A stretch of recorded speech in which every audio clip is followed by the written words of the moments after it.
भारत केवल एक देश नहीं बल्कि करोड़ों सपनों का संगम है। लेकिन क्या आपने कभी सोचा है, अगर भारत का संविधान ना होता, अगर उसमें समानता, स्वतंत्रता और न्याय की आत्मा ना होती, तो आज भारत कैसा होता? आज हम जिस लोकतंत्र में सांस ले रहे हैं, जिस अधिकार के साथ बोलते हैं और जिस सम्मान के साथ जीते हैं, उसके पीछे एक नाम खड़ा है।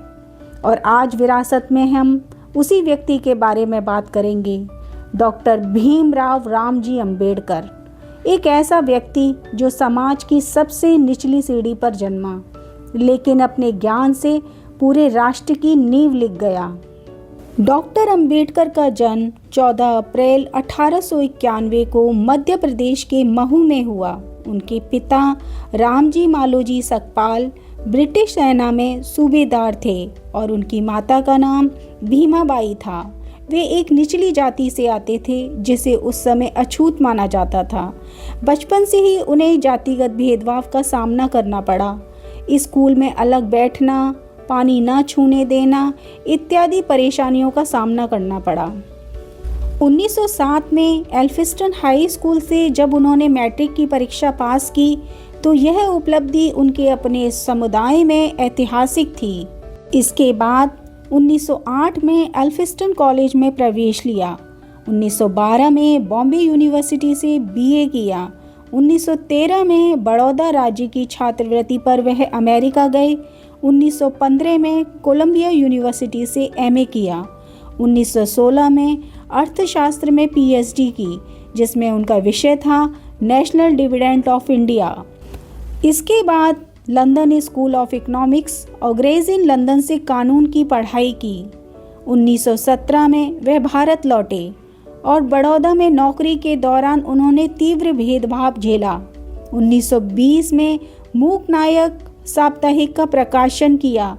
उन्होंने दलितों की आवाज़ को इसमें उठाया। 1924 में बहिष्कृत हितकारिणी सभा की स्थापना की। 1926 में बाबा साहेब बॉम्बे विधान परिषद के सदस्य बने।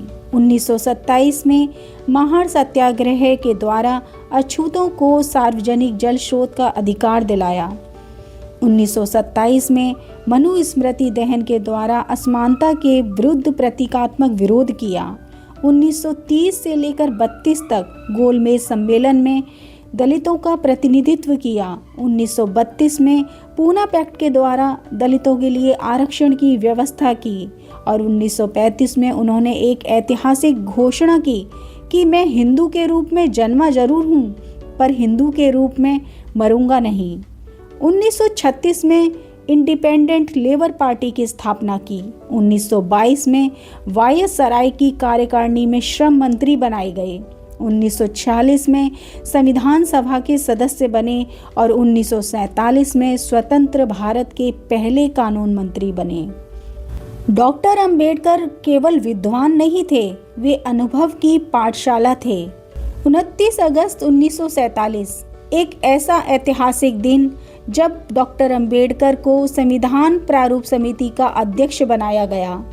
यह सबसे कठिन जिम्मेदारी थी, क्योंकि संविधान सभा में 300 से अधिक सदस्य, हजारों संशोधन, तीखी बहसें, राजनीतिक दबाव, लेकिन अंबेडकर जी अडिग रहे। उन्होंने कहा, संविधान तत्कालिक सुविधा के लिए नहीं, आने वाली पीढ़ियों के लिए होना चाहिए। डॉक्टर अंबेडकर का मानना था, बिना अधिकारों के लोकतंत्र केवल दिखावा है। इसलिए उन्होंने संविधान में जोड़ा समानता का अधिकार, अस्पृश्यता का अंत, संवैधानिक उपचार का अधिकार, जिसमें उन्होंने कहा था कि कानून के सामने सभी बराबर हैं। जाति, धर्म, लिंग के आधार पर भेदभाव नहीं करना चाहिए। यह केवल एक कानून नहीं था, यह हजारों साल के अन्याय का अंत था। इसके बाद आरक्षण पर सबसे अधिक बहस होती थी, लेकिन अंबेडकर जी स्पष्ट थे, आरक्षण विशेषाधिकार नहीं, बराबरी तक पहुंचने की सीढ़ी है।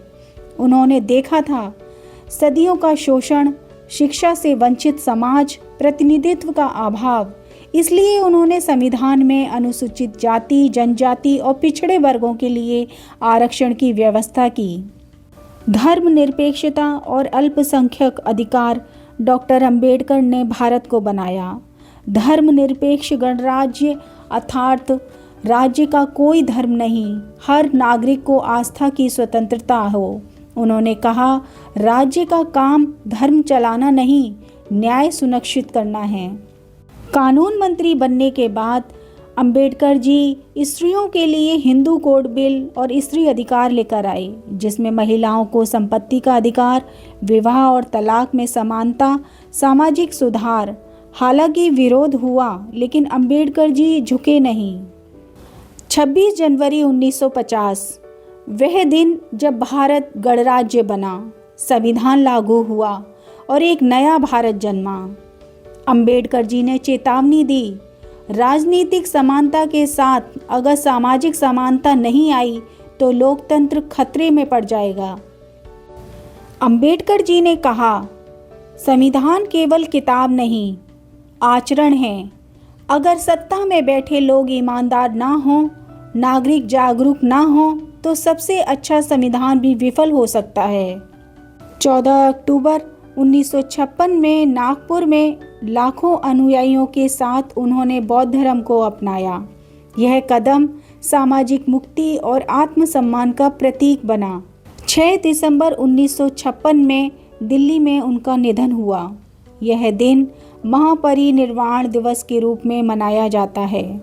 1990 में उन्हें भारत रत्न से सम्मानित किया गया। उनके विचार, शिक्षित बनो, संगठित रहो, संघर्ष करो, आज भी प्रेरणा है। भारत ही नहीं, विश्व भर में सामाजिक न्याय के प्रतीक थे डॉक्टर बाबा साहेब अम्बेडकर। डॉक्टर भीमराव अम्बेडकर का जीवन संघर्ष, शिक्षा और सामाजिक परिवर्तन की अनुपम गाथा है। उन्होंने अपने विचारों और कर्मों से यह सिद्ध किया कि ज्ञान और संविधान की शक्ति से समाज को बदला जा सकता है। केवल एक व्यक्ति नहीं, बल्कि एक विचारधारा है जो आज भी करोड़ों लोगों को समानता और आत्मसम्मान का मार्ग दिखाती है। डॉक्टर अंबेडकर केवल संविधान के लेखक नहीं थे, वे उस उम्मीद के हस्ताक्षर थे जिसे सदियों से दबाया गया था। आज जब भी हम वोट देते हैं, अदालत जाते हैं या अधिकार की बात करते हैं, तो याद रखिए, यह सब एक व्यक्ति के संघर्ष की देन है, डॉक्टर भीमराव अंबेडकर। तो दोस्तों, अगर आपको यह वीडियो ज्ञानवर्धक लगा हो तो प्लीज़ इसे लाइक करें, शेयर करें और चैनल को सब्सक्राइब करें, क्योंकि इतिहास जानना भविष्य को सही दिशा देना है। मिलते हैं अगली बायोग्राफी में, तब तक के लिए धन्यवाद। जय हिंद।